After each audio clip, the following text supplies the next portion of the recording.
মৃত্যুর আগে 3টি কাজ করে যেতে পারলে মৃত্যুর পরও মানুষের আমল নামায় তার হিসাব সওয়াবের অ্যাকাউন্টে সওয়াব যোগ হতে থাকে।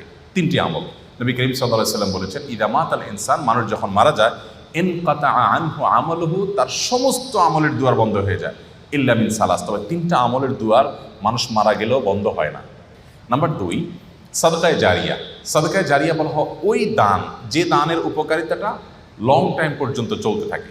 আমরা সাধারণত ওয়ান টাইম দানে বা এককালীন দানে অভ্যস্ত, অথচ দানের জন্য আমাদের সবচেয়ে বেশি লক্ষ্য রাখা উচিত কোন দানটা সবচেয়ে বেশি লাস্টিং করবে, অর্থাৎ যেটার উপকারিতা দীর্ঘমেয়াদে থাকবে।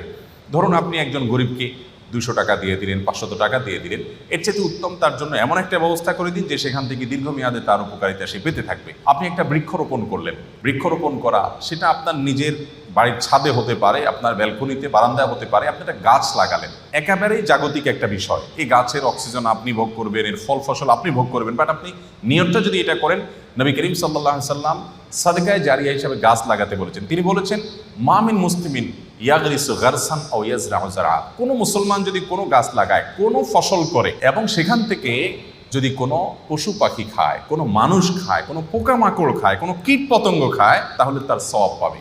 এটি সাদকায়ে জারিয়া, যে আমি মরে যাব কিন্তু আমার গাছের এই সওয়াব আমার আমলনামায় যুক্ত হতে থাকবে।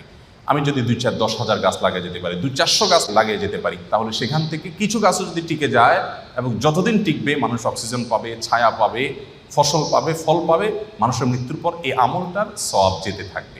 তো এই সাদকায়ে জারিয়া, আমি একটা মসজিদ করলাম, একটা মাদ্রাসা করলাম, একটা স্কুল করে দিলাম, আমি একটা হাসপাতাল করে দিলাম, অথবা এত বড় লেভেলে করতে পারছি না, আমি যতটুকু পারি ততটুকু করলাম, তো এটা আমার মৃত্যু পরবর্তী জীবনে অনেক বেশি উপকার আনবে।